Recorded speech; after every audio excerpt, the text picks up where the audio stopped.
Peer review. The peer review process is an integral part of the writing process and is crucial for revision. It familiarizes you with the writing of your peers and allows you a basis of comparison. Seeing a classmate's work can confirm you're on the right track and give you ideas on how to improve your own writing. It will also help you become a more conscientious editor, which again will help you revise your own work. Peer reviews account for 10% of your overall grade, so it's important that you participate in this process.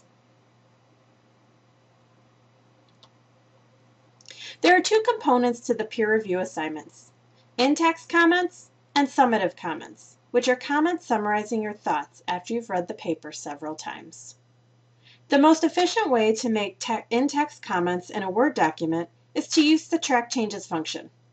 Let's take a look at how that works.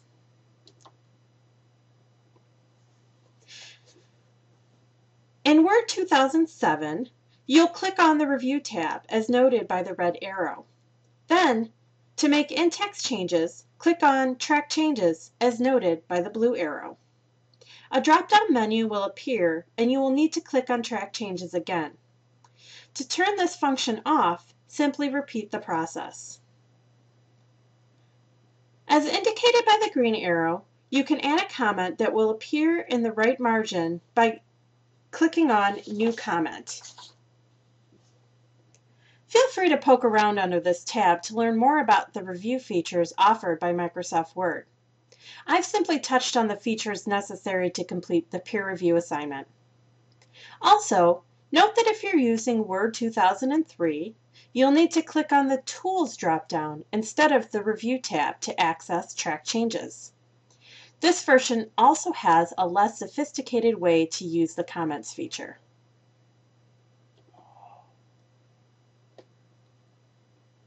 This slide shows you what your markups will look like using the track changes and comments functions. Notice that anything you delete from the document will simply be crossed out. Anything you add will be added in color, like blue, and bolded. There will also be lines in the left margin to indicate a change has been made. Sometimes, especially with punctuation suggestions, changes are difficult to see. You can also see how the comments will appear in the right margin. They are also labeled and numbered. SJAJ is my computer's tag, so it appears in brackets. The comment is also numbered, although you can see in this example, if you squint hard enough, the first comment is labeled SJAJ141, indicating that this is the 141st comment I've made that particular day, although not to that particular document. That's the life of the writing instructor. If you're not using Microsoft Words, there are ways for you to mimic this process, although not as efficiently. Simply mark the changes you suggest in an easily identifiable color, either changing the text color or highlighting the text in a color. You can add in-text comments in color as well. To differentiate those comments from your partner's paper, simply bold the colored comments and put them in brackets to cue your partner to remove them from his or her draft after they've considered it. One additional step you can take to make sure your partner can see your comments, because, as you know, not everything translates seamlessly between programs, is by saving the document as a PDF file to ensure your partner can view the changes in Adobe Reader if they can't open it in a word processing document. Let's take a look at what that looks like. You can see if you go to Save As Type, then you'll scroll down to PDF as indicated by the red arrow. And then go ahead and save your document and it'll be saved as a PDF file. For the extended summary assignment, here are some things you'll want to make sure you check in your partner's paper. In order to create an effective peer review, you want to make sure to read the draft several times, and perhaps even over 2 or 3 different time periods, so that you're looking at the draft with fresh eyes. Here are some areas you'll want to address. First off, has the article and the author been introduced in the first sentence? If not, you'll want to make sure you comment on that.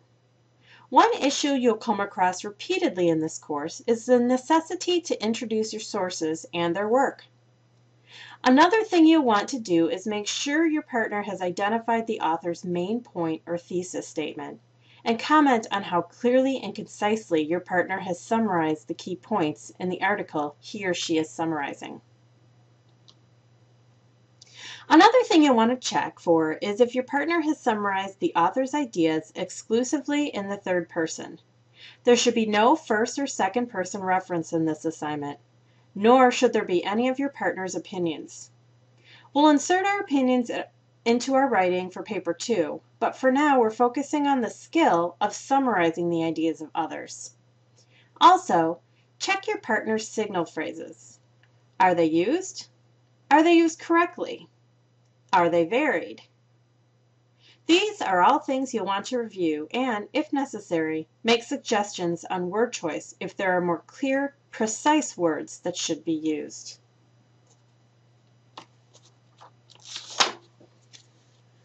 Remember that the length of your draft should be 2.5 pages.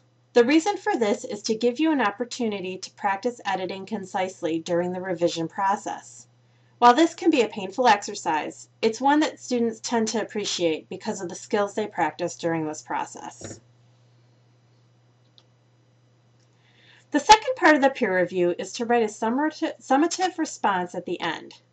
Here you'll identify specific strengths of the paper and also identify areas for improvement.